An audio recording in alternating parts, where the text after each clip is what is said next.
నమస్కారం, జీ న్యూస్కి స్వాగతం. నేను మీ శ్రీనివాస్. ఈరోజు వార్తల్లో విశేషాలు. రైతుల సంక్షేమమే లక్ష్యంగా వ్యవసాయ రంగంలో యాంత్రీకరణకు కూటమి ప్రభుత్వం పెద్దపీట వేస్తోందని జిల్లా కలెక్టర్ స్వప్నిల్ దినకర్, ఎమ్మెల్యేలు గొండు శంకర్, బగ్గు రమణమూర్తి అన్నారు. రాగోలు వ్యవసాయ పరిశోధనా స్థానంలో వ్యవసాయ యాంత్రీకరణ మేళాను గురువారం నిర్వహించారు. ఈ సందర్భంగా మేళాలోని యంత్ర పరికరాలను జిల్లా కలెక్టర్ స్వప్నిల్ దినకర్, ఎమ్మెల్యేలు గొండు శంకర్, బగ్గు రమణమూర్తి పరిశీలించి వాటి పనితీరును అడిగి తెలుసుకున్నారు. రైతులు మారుతున్న సాంకేతికీకరణలో భాగంగా వ్యవసాయ రంగంలో యంత్రాల వినియోగాన్ని, వాటిపై పరిజ్ఞానాన్ని పెంచుకోవాలన్నారు. ఎమ్మెల్యేలు గొండు శంకర్, బగ్గు రమణమూర్తులు మాట్లాడుతూ రైతులు యంత్రం సేద్యం దిశగా ముందుకు సాగుతున్న నేపథ్యంలో యాంత్రీకరణకు ప్రభుత్వం పెద్దపీట వేస్తూ యంత్ర పరికరాలను పెద్ద సంఖ్యలో అందిస్తోందన్నారు. రైతులకు రాయితీతో కూడిన సబ్సిడీ, సాగు యంత్రాలు, వ్యవసాయ పనిముట్లు అందిస్తున్నామన్నారు. ఆప్కాబ్, డీసీసీబీ ద్వారా యంత్ర పరికరాలను రైతులకు తక్కువ వడ్డీకే అందిస్తోందన్నారు. గతంలో ఎన్నడూ లేని విధంగా వ్యవసాయ రంగానికి కూటమి ప్రభుత్వం పెద్దపీట వేస్తోందన్నారు. గత వైసీపీ ప్రభుత్వంలో వ్యవసాయం పూర్తిగా దెబ్బతిని రైతులు కుటుంబాలతో సహా ఆర్థిక ఇబ్బందులతో చితికిపోయారన్నారు. కూటమి ప్రభుత్వం అధికారంలోకి వచ్చిన తరువాత పంట విత్తనం మొదలు పంటల విక్రయం వరకు ప్రభుత్వం అనుసంధానంగా వ్యవహరిస్తూ రైతులకు అనేక సూచనలు ఇస్తూ పంట ఇన్సూరెన్స్, గిట్టుబాటు ధర లభించేలా చర్యలు చేపడుతోందన్నారు. రైతులకు అండగా నిలబడి వారికి ఆర్థిక భరోసాను కల్పిస్తూ చేయూతను అందిస్తోందన్నారు. రైతులకు కావలసిన నాణ్యమైన విత్తనాలు, ఎరువులు, పురుగు మందులు అందుబాటులో ఉండడమే కాక వ్యవసాయంలో మెలకువలు రైతులకు అన్ని వేళలా వ్యవసాయ అధికారుల ద్వారా అవగాహన కల్పిస్తున్నారన్నారు. రైతులందరికీ వ్యవసాయం లాభసాటిగా ఎలా చేసుకోవాలి, ఏ పంట వేయాలో అధికారులు అడుగడుగునా అండగా ఉండటం చూస్తున్నామన్నారు. ఈ యంత్ర పరికరాలను ప్రతి రైతు సద్వినియోగం చేసుకోవాలన్నారు. క్షేత్ర సందర్శన అనంతరం వ్యవసాయ యాంత్రీకరణ ప్రదర్శన, వ్యవసాయ క్విజ్, రైతు సదస్సు, వ్యవసాయ ప్రచురణల విడుదల, రైతులతో శాస్త్రవేత్తల చర్చా గోష్ఠి తదితర కార్యక్రమాలు నిర్వహించారు. ఈ కార్యక్రమంలో వ్యవసాయ పరిశోధనా సంచాలకులు డాక్టర్ పివి సత్యనారాయణ, వ్యవసాయాధికారులు, టీడీపీ నాయకులు, కార్యకర్తలు, రైతులు అధిక సంఖ్యలో పాల్గొన్నారు. ఈరోజు రాగోలు వ్యవసాయ పరిశోధన క్షేత్రంలో ఈరోజు ఏర్పాటు చేయడం జరిగింది. ఈ సందర్భంగా రాష్ట్ర స్థాయిలో అన్ని మెకనైజ్డ్ కంపెనీస్ రావడం జరిగింది. అలాగే ఆచార్య ఎన్జి రంగా వైస్ ఛాన్సలర్ గారు వచ్చారు. వారికి కూడా, అలాగే సీనియర్ శాసనసభ్యులు నరసన్నపేట శ్రీ బగ్గు రమణమూర్తి గారు, ఇతర సైంటిస్టులు, అలాగే రాష్ట్ర వ్యాప్తంగా రైతు సోదరులు, అలాగే స్టూడెంట్స్, ఇతర నైరా కళాశాల డీన్ గారు, ఇతర అధ్యాపకులు అందరూ కూడా ఈరోజు ఈ కార్యక్రమానికి రావడం జరిగింది. అయితే ఈ కార్యక్రమానికి చీఫ్ గెస్ట్గా మనకి రాష్ట్ర వ్యవసాయ శాఖ మంత్రులు శ్రీ చంద్రబాబు అచ్చెన్నాయుడు గారు, అలాగే కేంద్ర పౌర విమానయాన శాఖ మంత్రులు శ్రీ చంద్రబాబు రామ్మోహన్ నాయుడు గారు రావాల్సింది. నిన్న క్యాబినెట్ జరిగింది. ఈరోజు కూడా సీఎం గారితో స్పెషల్ మీటింగ్ వల్ల రాలేకపోవడం, అలాగే అక్కడ కూడా కేంద్ర మంత్రి గారు రాత్రి 12 వరకు మోడీ గారితో మీటింగ్ వల్ల రాలేకపోయారు. అదొకటి. ఒక పక్కనైతే ఈరోజు భారీ వర్షం ఎవరు ఊహించలేదు. గత 15-20 రోజులుగా అన్ని ఏర్పాట్లు ఇక్కడ సైంటిస్టులు అందరూ ఎంతో వ్యయ ప్రయాసాలు కోర్చి ఈరోజు ఈ ఏర్పాట్లు చేయడం జరిగింది. 5,000 మందికి భోజన వసతి కల్పించారు. అలాగే పెద్ద ఎత్తున స్టేజ్ వేసి అన్ని ఏర్పాట్లు చేసినప్పుడు కూడా ఈరోజు ఈ హాల్లో 300 మంది, 400 మంది మాత్రమే కూర్చోగలిగాం. ఎందుకంటే వర్షం వల్ల ఇక రాబోయే రోజుల్లో ఇవన్నీ దృష్టిలో పెట్టుకొని మరింత మెరుగైన సదస్సు పెద్ద ఎత్తున మనం ఏర్పాటు చేసుకుందామని కూడా మంత్రి గారు చెప్పడం జరిగింది. అయితే దీనిపైన ఎవరైతే రైతు కమిటీల నుండి కానీ, అలాగే సొసైటీస్ నుండి కానీ రైతులు, వ్యవసాయ ప్రేమికులు ఎవరు పెద్ద ఎత్తున ఆర్గానిక్ ఫార్మింగ్ కానీ వ్యవసాయం చేస్తున్న రైతులందరూ కూడా రావడం జరిగింది. వారి కోసం ఇక్కడికి రీసెర్చ్ చేస్తున్నటువంటి సైంటిస్టులు వీళ్ళందరూ కూడా రావడం జరిగింది కనుక ఒక 10 నిమిషాల పాటు వారి యొక్క సందేశం మనకి వినిపిస్తారు. ఎలాగా మెరుగైన యాంత్రీకరణ పద్ధతి ద్వారా మెరుగైన వ్యవసాయం ఎలా చేయాలనే దానిపైన అవగాహన కల్పిస్తారు మనకి. సో ఒక్కసారి 15 నిమిషాల పాటు మీరు ఉన్న తర్వాత మొత్తం మాట్లాడిన తర్వాత తెలుగు భాష పునరుజ్జీవమే లక్ష్యంగా తమ ప్రభుత్వం పనిచేస్తోందని ఆముదాలవలస శాసనసభ్యులు కోన రవికుమార్ అన్నారు. మాతృభాషా దినోత్సవంతో పాటు తెలుగు వ్యావహారిక భాషా పితామహుడు గిడుగు వెంకట రామ్మూర్తి పంతులు జయంతి సందర్భంగా శ్రీకాకుళం గాంధీ మందిరం స్వాతంత్ర సమరయోధుల స్మృతివనంలో గిడుగు విగ్రహానికి ఎమ్మెల్యే పూలమాలలు వేశారు. ఈ సందర్భంగా రవికుమార్ మాట్లాడుతూ తెలుగు భాష అభివృద్ధి కోసం తమ ప్రభుత్వమే గతంలో కూడా ఎంతో కృషి చేసిందన్నారు. తెలుగుని వ్యావహారిక భాషగా మలిచేందుకు గిడుగు రామ్మూర్తి పంతులు చేసిన కృషి అనిర్వచనీయమైనదని ఆయన కొనియాడారు. పర్వతాలపేటలో జన్మించి గిడుగు ప్రపంచం అంతా గర్వించే తెలుగు భాషకు చేసిన సేవకి గుర్తుగా ప్రభుత్వమే అధికారికంగా గిడుగు జయంతి కార్యక్రమం నిర్వహించాలని ఎమ్మెల్యే అన్నారు. వైకాపా పాలనలో తెలుగు భాషను అంతమొందించేందుకు పనిచేశారని దుయ్యబట్టారు. తమ ప్రభుత్వం మాతృభాషలోనే పరిపాలన విద్యాబోధన చేపట్టి తెలుగు భాషను కాపాడుకుంటామన్నారు. తెలుగు భాష గొప్పతనం కోసం గిడుగు చేసిన సేవలను కొనియాడుతూ అవధాన పండితులు పైడి హరనాథరావు, నిష్టల నరసింహమూర్తి గేయాలు ఆలపించారు. గిడుగు విగ్రహదాత మందపల్లి రామకృష్ణారావు మాస్టర్ను ఎమ్మెల్యే అభినందించారు. కోన రవికి గాంధీ మందిర కమిటీ ప్రతినిధులు మెమెంటోని ఇచ్చి సత్కరించారు. ఈ కార్యక్రమంలో కమిటీ ప్రతినిధులు డాక్టర్ జామి భీమశంకర్, నటుకుల మోహన్, మెట్ట అనంతం భట్లు, పందిరి అప్పారావు, సువ్వారి రాజారావు శాస్త్రి తదితరులు ఉన్నారు. మల్టీపర్పస్ స్పోర్ట్స్ కాంప్లెక్స్ నిర్మాణానికి 40 కోట్లతో ప్రతిపాదనలు సిద్ధం చేశామని, ఖేలో ఇండియా పథకంలో భాగంగా పాత్రుని వలసలో కేంద్ర ప్రభుత్వ నిధులతో దీని నిర్మాణం పూర్తి చేసి 2 ఏళ్లలో క్రీడాకారులకు అందుబాటులోకి తీసుకువస్తామని జిల్లా కలెక్టర్ స్వప్నిల్ దినకర్ పుణ్కర్ అన్నారు. అలాగే పాత్రుని వలసలో ఇప్పటికే నిర్మిస్తున్న క్రీడా వికాస ప్రాంగణంలో అన్ని క్రీడాంశాలను ఒకే చోటుకు తీసుకువస్తామని చెప్పారు. జాతీయ క్రీడా దినోత్సవం సందర్భంగా శాంతినగర్ కాలనీలోని డిఎస్ఏ ఇండోర్ స్టేడియంలో నిర్వహించిన కార్యక్రమంలో ఆయన స్థానిక ఎమ్మెల్యే గొండు శంకర్తో కలిసి పాల్గొన్నారు. ఈ సందర్భంగా కలెక్టర్ మాట్లాడుతూ మేజర్ ధ్యాన్ చంద్కు దేశం మొత్తం ప్రతి ఏటా ఇచ్చే గొప్ప నివాళిగా జాతీయ క్రీడా దినోత్సవం జరుపుకుంటున్నామని అన్నారు. చదువుతో పాటు క్రీడలను సమన్వయం చేసుకున్న వారు జీవితంలో అత్యున్నత స్థానాలకు చేరుకుంటారని చెప్పారు.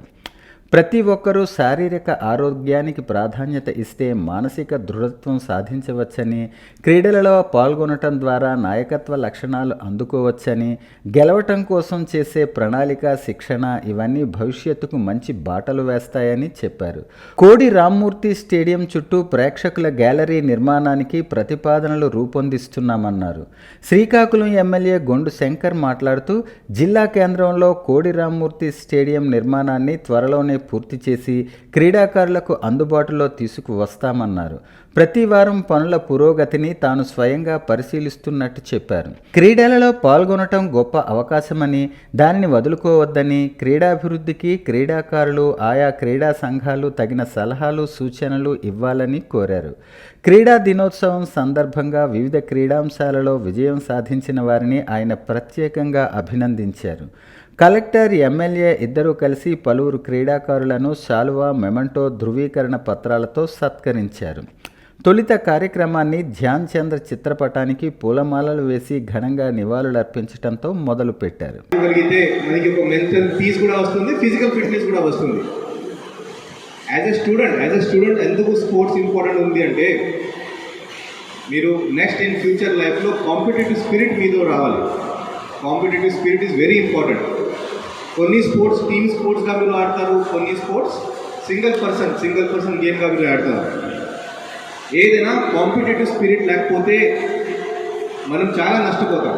కాంపిటేటివ్ స్పిరిట్ అంటే ఏంటి? ఏదైనా స్పోర్ట్, అప్పుడు ఇప్పుడు బ్యాడ్మింటన్ ఉంది, బ్యాడ్మింటన్లో 5 ఆడొచ్చు, 4 ఆడొచ్చు. ఆ ఆ ఇద్దరు ఆడినప్పుడు ఖచ్చితంగా ఒక పర్సన్ గెలుస్తారు, ఒక పర్సన్ ఓడిపోదు. ఖచ్చితంగా అదే సాధ్యమే.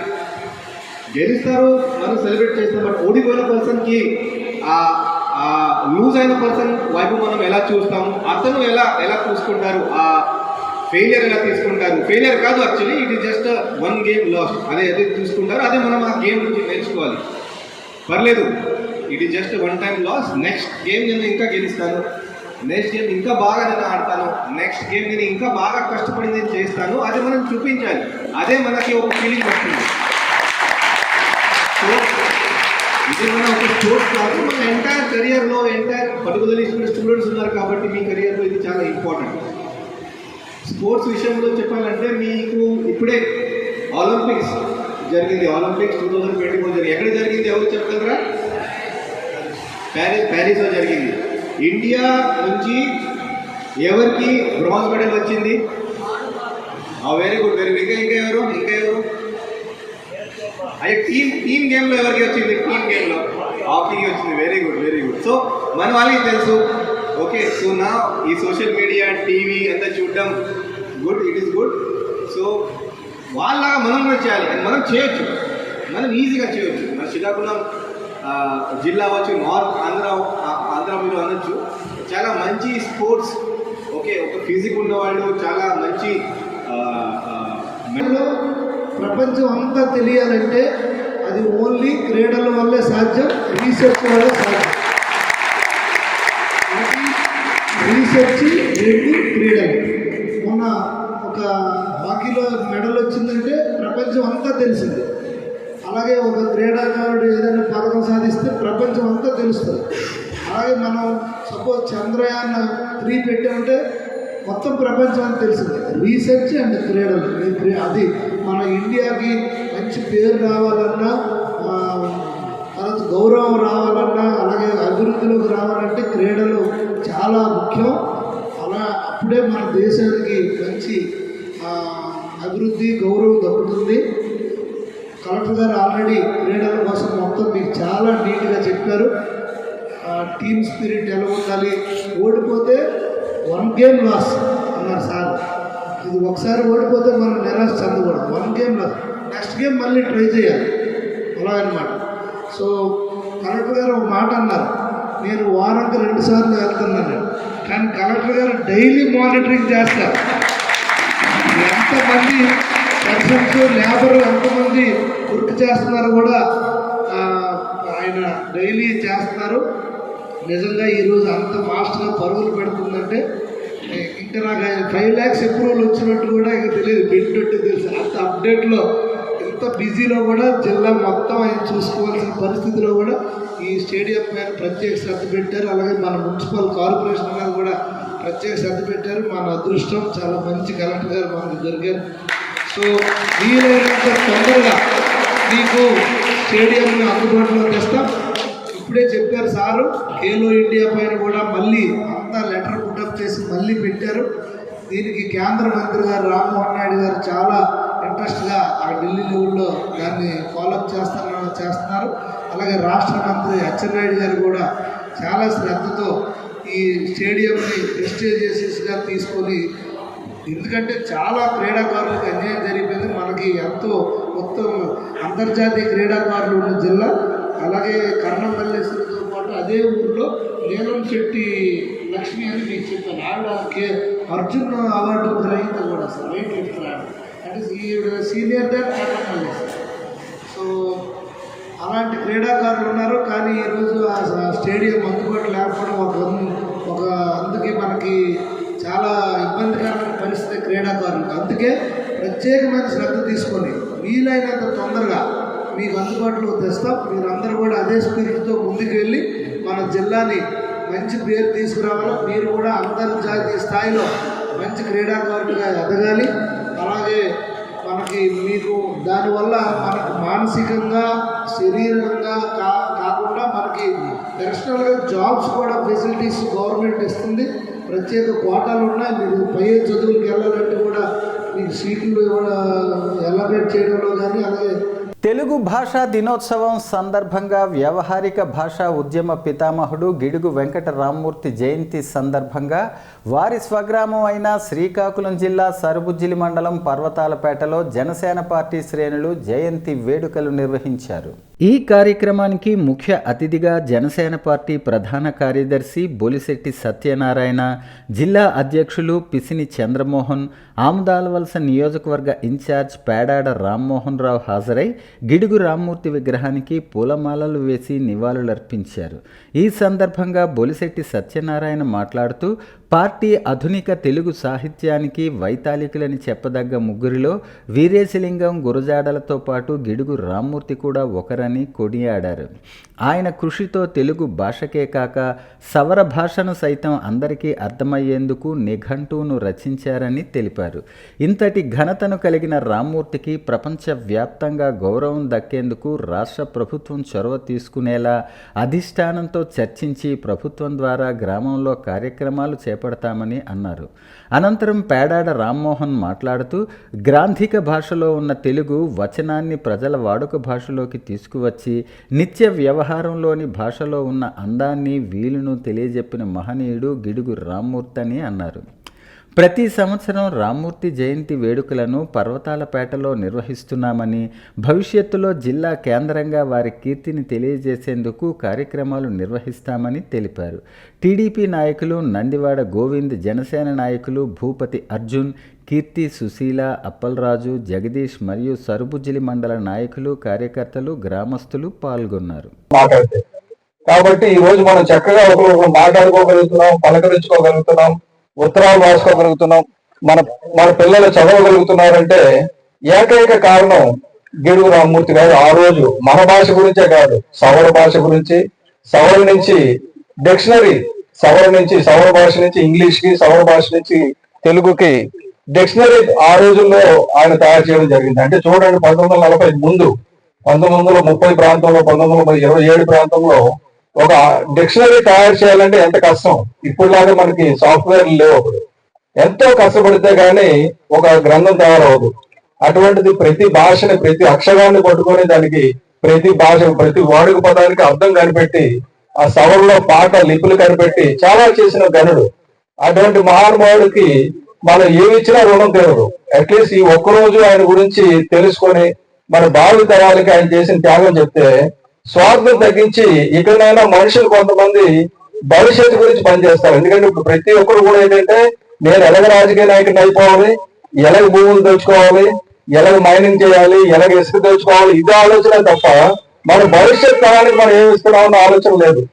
ఈ ఆలోచన పెంపొందించాలన్న ఉద్దేశంతో పవన్ కళ్యాణ్ గారు పార్టీ పెట్టారు, అధికారంలో రావడానికి కాదు. చాలా మంది తెలియదు ఏంటంటే ఈయన పార్టీ పెట్టాడు, సరిగ్గా నడపడం తెలియదని. ఆయనకి తెలిసినంత చాలా మందికి తెలియదు. కాబట్టి నేను ఈ సందర్భంగా మీ అందరికీ, ఇంత వర్షంలో కూడా వెయిట్ చేసిన మీ అందరికీ కూడా ధన్యవాదాలు తెలుపుకుంటూ, గిడుగు రామ్మూర్తి గారికి పాదాభివందనాలు తెలుపుకుంటూ, ఎందుకంటే మనం మాట్లాడుకునే భాష మనం అర్థం చేసుకునేది. ఇదివరకు ఏంటంటే కేవలం బ్రాహ్మణులు, అది కూడా చదువుకున్న బ్రాహ్మణులే మాత్రమే మాట్లాడి ఉత్తరాలు రాసుకునేవారు. మిగతా వాళ్ళందరికీ మాట ఉండేది కానీ లిపి కూడా ఉండేది కాదు. అలాంటిది తెలుగులో మనకి మంచి భాషా ప్రావీణ్యం వచ్చేటట్టు వాడుక భాషను అధికార భాష కింద మార్చిన మహాత్ముడు, మహానుభావుడు గిడుగు రామ్మూర్తి గారు. అటువంటి రామ్మూర్తి గారికి జన్మనిచ్చిన ఈ ప్రాంతం ఇంకా భవిష్యత్తులో తెలుగు జాతి ఉన్నంత కాలం ఇటువంటి ప్రాంతాన్ని గుర్తించి దీన్ని అభివృద్ధి చేస్తారని తప్పనిసరిగా ఈ 5 ఏళ్లలో పవన్ కళ్యాణ్ గారి దృష్టికి కూడా తీసుకెళ్లి గిడుగు రామ్మూర్తి గారికి ఇవ్వాల్సినంత గౌరవం, సముచిత స్థానం, ఆయన చేసిన త్యాగం గురించి భవిష్యత్ తరాలకు తెలిసేటట్టుగా చేస్తారని చెప్పి, అలాగే ఇక్కడ ఏదో స్మారక గ్రంథాలయం ఉంది, అక్కడ కూడా వెళ్ళి చూద్దాం అనుకున్నాను. అందరికీ నమస్కారం అండి. Thank you. శ్రీకాకుళం నగరంలోని పిఎన్ కాలనీలో గల స్థానిక న్యూ సెంట్రల్ స్కూల్లో గిడుగు వెంకట రామ్మూర్తి జయంతి సందర్భంగా తెలుగు భాషా దినోత్సవం వేడుకలు, ప్రఖ్యాత క్రీడాకారుడు ధ్యాన్ చంద్ జయంతి సందర్భంగా జాతీయ క్రీడా దినోత్సవం వేడుకలు ఘనంగా నిర్వహించారు. ఈ కార్యక్రమానికి పాఠశాల వ్యవస్థాపకులు Red Cross chairman P Jaganmohan Rao, విద్వాన్ పైడి హరినాథరావు, ప్రముఖ ఆధ్యాత్మికవేత్త నిష్టల నరసింహమూర్తి ముఖ్య అతిథులుగా హాజరై తెలుగు భాష ఆవశ్యకతను, గిడుగు రామ్మూర్తి గొప్పతనాన్ని విద్యార్థులకు వివరించారు. విశ్రాంత జిల్లా విద్యాశాఖ అధికారి, పాఠశాల ప్రిన్సిపల్ బలివాడ మల్లేశ్వరరావు అధ్యక్షతన జరిగిన ఈ కార్యక్రమంలో ముందుగా గిడుగు రామ్మూర్తి, ధ్యాన్ చంద్ చిత్రపటాలకు పూలమాలలు వేసి ఘన నివాళులర్పించారు. ఈ సందర్భంగా ముఖ్య అతిథులు మాట్లాడుతూ విద్యార్థులలో మాతృభాష పట్ల, మాతృదేశం పట్ల ఎప్పుడూ ప్రేమ, అభిమానం ఉండాలని, ఏ స్థాయికి మనం వెళ్ళినా మన మాతృభాషను, మన మాతృదేశాన్ని మర్చిపోకూడదని విద్యార్థులకు వివరించారు. అదేవిధంగా క్రీడలు మానసిక ఉల్లాసంతో పాటు శారీరక ఆరోగ్యానికి కూడా మేలు చేస్తాయని, అందువల్ల ప్రతి ఒక్కరూ క్రీడల్లో పాల్గొనాలని అభిలషించారు. ఈ కార్యక్రమంలో ముఖ్య అతిథులకు పాఠశాల వ్యవస్థాపకులు, Red Cross chairman P Jaganmohan Rao, పాఠశాల ప్రిన్సిపాల్ బలివాడ మల్లేశ్వరరావులు ఘనంగా సన్మానం చేశారు. ఈ కార్యక్రమంలో పాఠశాల తెలుగు ఉపాధ్యాయులు, వ్యాయామ ఉపాధ్యాయులు, విద్యార్థులు పాల్గొన్నారు. రాష్ట్రంలో కూటమి ప్రభుత్వం ఆధ్వర్యంలో రోడ్ల నిర్మాణాలు శరవేగంగా జరుగుతున్నాయని టీడీపీ జిల్లా ఉపాధ్యక్షులు పిఎంజే బాబు అన్నారు. శ్రీకాకుళంలో జీ న్యూస్తో మాట్లాడుతూ గత ప్రభుత్వ హయాంలో రోడ్ల నిర్మాణాలు పూర్తిగా నిర్వీర్యం అయిపోయాయన్నారు. పెండింగ్లో ఉన్న బిల్లులను చెల్లిస్తూ నూతన రహదారుల నిర్మాణానికి కృషి చేస్తున్నారన్నారు. గత ప్రభుత్వ సమయంలో రెవెన్యూ పూర్తిగా నిర్వీర్యం అయిపోయిందని, సెప్టెంబర్ 1వ తేదీ నుంచి 45 రోజుల పాటు ప్రతి గ్రామంలో రెవెన్యూ సదస్సు నిర్వహించడం జరుగుతుందన్నారు. ఎటువంటి సమస్యలు ఉన్నా ఆ సదస్సులో అధికారులకు తెలియజేయవలసిందిగా ఆయన ప్రజలకు విజ్ఞప్తి చేశారు. చేసిన అవి శంకుస్థాపన వరకే ఉండిపోయే తప్ప ఎటువంటి పురోగతి నోచుకోలేదు. ఉదాహరణకి శ్రీకాకుళం నుండి ఆమదల వలస వెళ్ళే రోడ్డు కేవలం 10 కిలోమీటర్లు. తెలుగుదేశం పార్టీ ప్రభుత్వం హయాంలో 40 కోట్ల రూపాయలు మంజూరయ్యి కాంట్రాక్టులకు ఇచ్చి పని ప్రారంభించి మధ్యలో ఆపేశారు. అటు ఆంధ్రప్రదేశ్ నియోజకవర్గంలో అప్పుడు వైకాపా ప్రభుత్వంలో స్పీకర్ తమ్మినేని సీతారాం ఉన్నారు. మరి శ్రీకాకుళంలో రెవెన్యూ శాఖ మంత్రులు ధర్మ ప్రసాదరావు ఉన్నారు. ఇద్దరు ఉండి కూడా కేవలం ఈ మధ్యలో 10 కిలోమీటర్లు రోడ్డు గుంతలు అయిపోయి అసలు రోడ్లు ఎన్నో ప్రమాదాలు గురయ్యి అన్నీ ఉన్నా సరే పూర్తి చేయడానికి కనీసం ఎటువంటి చర్యలు తీసుకోలేదు. మరి నేడు ప్రజలందరూ ఎదురు చూశారు. తెలుగుదేశం ప్రభుత్వం వచ్చింది, కూటమి ప్రభుత్వం వచ్చింది. ఈ కూటమి ప్రభుత్వంలో ఈ పెండింగ్లో ఉన్న పనులన్నీ కూడా పూర్తవుతాయి అనే ఆశతోటి ప్రజలందరూ కూడా ఎదురు చూస్తున్నారు. మరి దానికి అనుగుణంగానే ఈనాడు శ్రీకాకుళం శాసనసభ్యులు గొండు శంకర్ గారు కానీ, అలాగే ఆంధ్రప్రదేశ్ శాసనసభ్యులు కోన రవికుమార్ గారు కానీ ఇద్దరు పట్టుదలతోటి ఆ శ్రీకాకుళం ఆమదల వలస రోడ్డు పూర్తి చేయడానికి వాళ్ళు ప్రణాళికలు చేసుకున్నారు. దానికి కావలసిన నిధులు కూడా మరి విడుదల చేయిస్తున్నారు. సో త్వరలో ఆ రోడ్డు పూర్తి అవుతుందనేసి అందరూ కూడా ఆశిస్తున్నాం. అలాగే శ్రీకాకుళం పట్టణానికి సంబంధించి కూడా ఎటువంటి గత 5 సంవత్సరాల్లో ఎటువంటి పురోగతి లేదు. రోడ్లన్నీ కూడా అస్తవ్యస్తంగా ఉన్నాయి. గతకలతోటి ఇరుకు రోడ్లు ఇవన్నీ కూడా ప్రజలు చాలా ఇబ్బంది పడుతున్నారు. రోజు రోజుకి ట్రాఫిక్ పెరుగుతుంది, జనాభా పెరుగుతున్నారు, ట్రాఫిక్ పెరుగుతుంది. దానికి అనుగుణంగా రోడ్లు అనేవి లేవు. రోడ్లు సక్రమంగా ఉంటే ప్రయాణం సుఖంగా మరి భద్రతగా జరుగుతుంది. మరి అవి లోపించాయి. మరి ఇప్పుడు ప్రభుత్వం కూటమి ప్రభుత్వం వచ్చిన తర్వాతను దృష్టి మన శాసనసభ్యులు గొండు శంకర్ గారు సుడా వైస్ చైర్మన్ గారితో కలిసి మున్సిపల్ అధికారులతో కలిసి మొత్తం అంతా కూడా పట్టణంలో ఈ రోడ్ల పరిస్థితిని సర్వే చేస్తున్నారు. ఈ రోడ్లో ఉన్న ఈ శ్రీకాకుళం నగరం న్యూ బ్రిడ్జ్ రోడ్లో దత్తకోవెల వద్ద గిడుగు రామ్మూర్తి పంతులు విగ్రహం వద్ద గిడుగు జయంతి సందర్భంగా తెరవే అధ్యక్ష ప్రధాన కార్యదర్శులు యు నాగేశ్వరరావు, ఆర్వి రమణమూర్తి ఆధ్వర్యంలో తెరవే సభ్యులు గిడుగు విగ్రహానికి పూలమాల వేసి అంజలి ఘటించారు. ఈ సందర్భంగా వక్తలు మాట్లాడుతూ వ్యావహారిక భాషా పితామహుడు, సవర భాష అభ్యున్నతికి కృషి చేసిన మహనీయుడు, తెలుగు భాషా వికాసానికి ఎనలేని సేవ చేసిన మహోన్నతుడు గిడుగు వెంకట రామ్మూర్తి పంతులని, అతను మన జిల్లావాసి కావటం మనందరికీ గర్వకారణమని తెలియజేశారు. జోరు వానను సైతం లెక్క చేయకుండా కార్యక్రమానికి హాజరై తెరవే సభ్యులు ఈ సందర్భంగా తెలుగు భాష ఔన్నత్యం, తెలుగు భాష కొరకు గిడుగు వారి కృషిపై ప్రసంగించారు. ఈ కార్యక్రమానికి తెరవే సభ్యులు నాగేశ్వరరావు, ఆర్వి రమణమూర్తి, భోగెల ఉమామహేశ్వరరావు, వావిలపల్లి రాజారావు, ఐఎన్డి ప్రసాద్, తంగి ఎర్రమ్మ మరియు తెలుగు భాషా అభిమానులు పాల్గొన్నారు. అక్కినేని కింగ్ నాగార్జున జన్మదిన వేడుకలను శ్రీకాకుళం జిల్లా అక్కినేని ఫ్యామిలీ ఫ్యాన్స్ నగరంలో గురువారం ఘనంగా నిర్వహించారు. అన్నదానం మహాదానమని, అక్కినేని జన్మదినం అనురాగ నిలయంలో జరపటం ఆనందంగా ఉందని Red Cross chairman P Jaganmohan Rao గురువారం అన్నారు.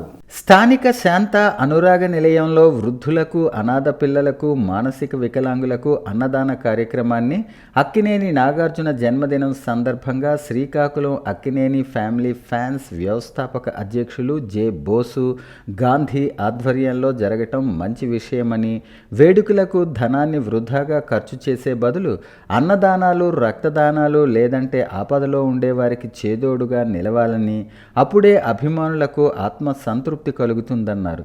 నాగార్జున ఫ్యామిలీ ఫ్యాన్స్ మాట్లాడుతూ, నాగార్జున వేడుకలలో భాగంగా 10 మంది ఆకలి తీర్చాలనే తపనతో ఇక్కడ పిల్లలు, వృద్ధులు, మానసిక వికలాంగుల మధ్య వేడుకలను ప్రతి సంవత్సరంలానే జరుపుకున్నామని, అందరూ బాగుండాలి, అందులో మనము ఉండాలని, నాగార్జున కుటుంబ సభ్యులతో పాటు అందరి కుటుంబ సభ్యులు బాగుండాలన్నారు.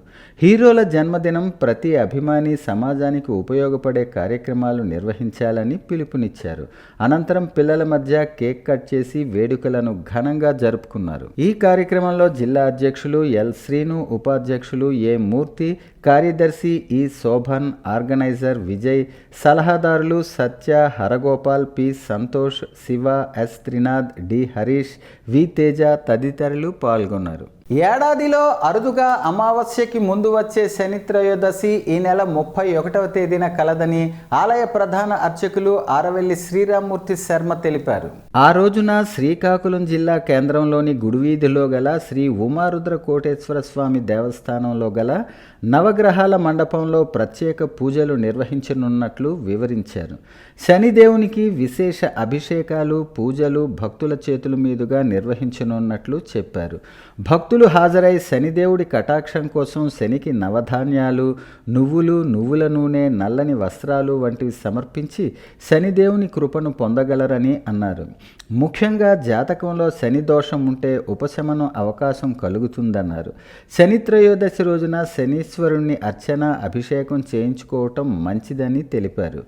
జాతక చక్రంలో ఏలినాటి, అర్ధాష్టమ, అష్టమ శని ఇలా జాతకంలో ఏ దోష ప్రభావం ఉన్నా దాని నుంచి కొంత ఉపశమనం పొందాలంటే శనీశ్వరుడి అనుగ్రహాన్ని పొందటమే ఏకైక మార్గం అన్నారు. చాలా శక్తివంతమైన శని త్రయోదశి రోజున ఏ రాశివారైనా, ఏ జాతకం వారైనా శని భగవానునికి తైలాభిషేకం మరియు ఇతర గ్రహాలకు అభిషేకాలు, అర్చనలు చేయించుకోవటం వల్ల జాతకరీత్యా, గ్రహచార రీత్యా ఉన్న గ్రహదోషాలన్నీ తగ్గి అనుకూల శుభ ఫలితాలు కలుగుతాయన్నారు. రుద్రాయ ఓం నమ శివాయ. శ్రీ ఉమారుద్ర కోటేశ్వర స్వామి దేవాలయం, శ్రీకాకుళం. నా పేరు ఆరవెల్లి శ్రీరామమూర్తి శర్మ.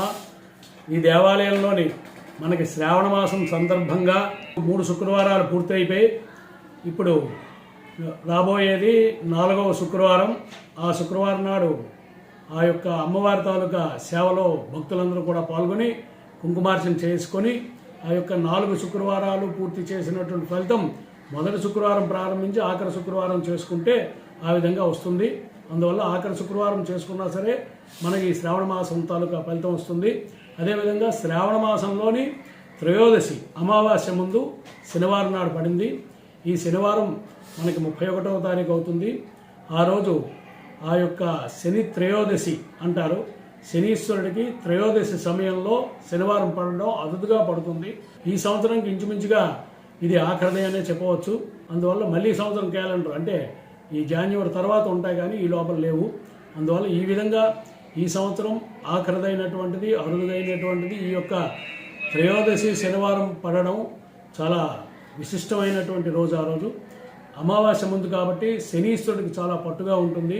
ఆ రోజు ఎవరైతే ఆ యొక్క శనీశ్వరుడికి నువ్వులు, నూనె, నారికేళ అభిషేకాలు చేస్తారో వాళ్ళకి ఆ యొక్క శనీశ్వరుడు తాలూకా ప్రభావం వారి జీవితంలో ఒక మనిషికి సగటున 3 సార్లు వస్తుంది.